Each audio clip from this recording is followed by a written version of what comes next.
Telangana high drama ముఖ్యమంత్రి Revanth Reddy drama మరొకసారి బయటకు వచ్చింది.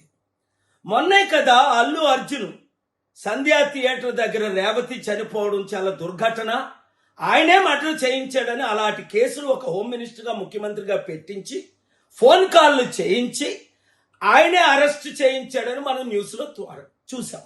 రాత్రంతా జైల్లో ఉంచాడు అని. మరి వెంటనే ఏమన్నాడు? ఒక ప్రాణం విలువెంత?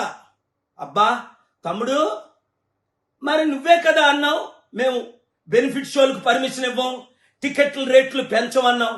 మరి ఇప్పుడు చిరంజీవి కొడుకు ఏదో సినిమా వచ్చిందట కదా, గేమ్ చేంజ్ ఏదో, మరి దానికి నువ్వు టికెట్ల రేట్లు ఎలా పెంచావు?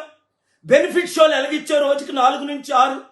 నీకు తెలంగాణ ప్రజల వైపు చిత్తశుద్ధి ఉంటే రాత్రి 3-4 గంటలకి షోలు పెట్టుకోమని పర్మిషన్లు ఇచ్చేవే, దమ్ముంటే క్యాన్సిల్ చేయి.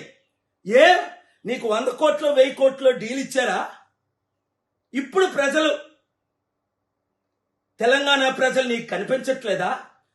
వెంకట దిల్ రాజు అనే పేరు ఆయన నాకు తెలీదు, ఆయన మీ బంధువు అట, మిత్రువు అట, వెంకట రమణారెడ్డి అట.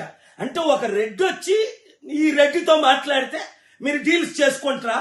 తెలంగాణ ప్రజలారా, తెలుగు ప్రజలారా, చిత్తశుద్ధి ఉన్నవారంతా రేవంత్ రెడ్డి ముఖ్యమంత్రిగా ఉంటుండగానే తెలంగాణ సర్పంచులను చిత్తుగా కాంగ్రెస్ తరఫున పోటీ చేసిన వాళ్ళు ఓడిద్దాం. మన బీసీ, ఎస్సీ, ఎస్టీ, క్రిస్టియన్, ముస్లిం సత్తా ఈ రెడ్లకి చూపిద్దాం. మన రాష్ట్రాలను మనం కాపాడుకుందాం.